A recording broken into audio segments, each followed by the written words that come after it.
Keira Knightley, the actress who earned an Oscar nomination for 2005's Pride and Prejudice, is back in the corset once again. This time she plays the lead in The Duchess, a film about Georgiana Spencer, Princess Diana's great-great-great-great-aunt.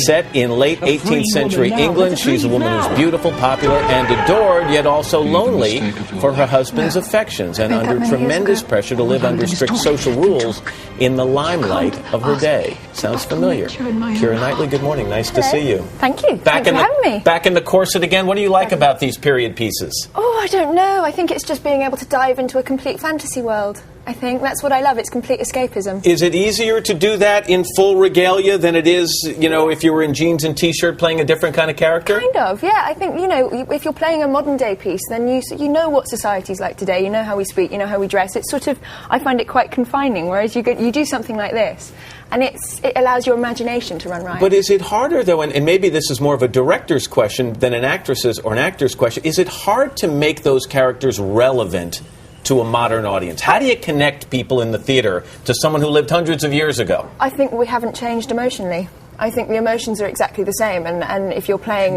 normally in characters, you know, obviously you're dealing with their emotions. Obviously society in itself has changed quite a bit, although not completely.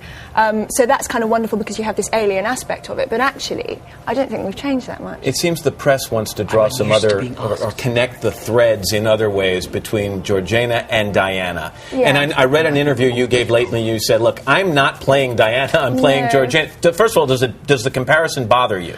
I don't know. I mean, I think that she's a fascinating character in her own right, so I think that she sort of definitely is interesting enough to warrant a movie without needing to draw parallels. And I think it's very difficult when that wasn't my intention in making the film. It wasn't to try and say, oh, actually, you know, we're doing a Diana biopic. It was completely about Georgiana. So I guess so. I understand the problem. The similarities are extremely beautiful, extremely popular, adored by the people in her country, and this idea that she could seduce almost any man over the one she wanted the attention from was her own husband, and she couldn't seem to manage that. Well, there you go. I've just told the story. You said it, not me. Let's take a look at a clip from the movie, and this is where she understands, I'm talking Georgiana here, how to use her popularity. Yeah. Okay?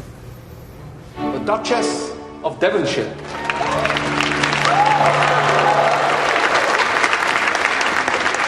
Somebody did indeed ask me what kind of feather it is that I'm wearing. Well, there are only two specimens of this rare bird known to man. One of them has clearly ended up on top of my head. And the other, rumour has it, is running for office in the Tory party. Tell me about how her life unfolded. What do we need to know about her?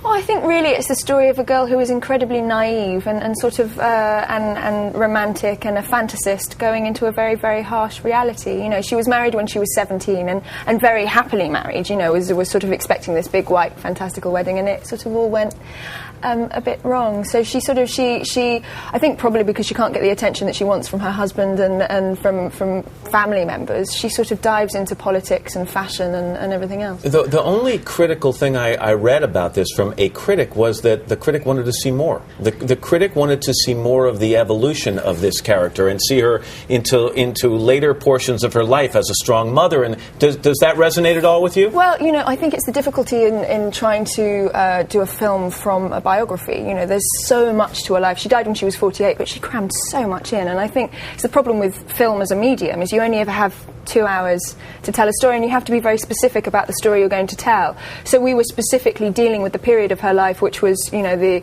kind of menage a trois, I suppose, aspect of it, and not necessarily with the later part of her life. I think definitely there would be a film, I mean, absolutely, that would be fascinating. And the great compliment the critic paid you was in saying, I wanted to see more, and he said, I think Keira Knightley could have pulled it off. He could have, she could have taken us through those other periods. Well, we'll try and do a sequel in a couple of years. When you get finished with a movie like this, where you're in that kind of costume, you know, for however many weeks or months, do you just want to go home and put jeans and a T-shirt on? Yeah.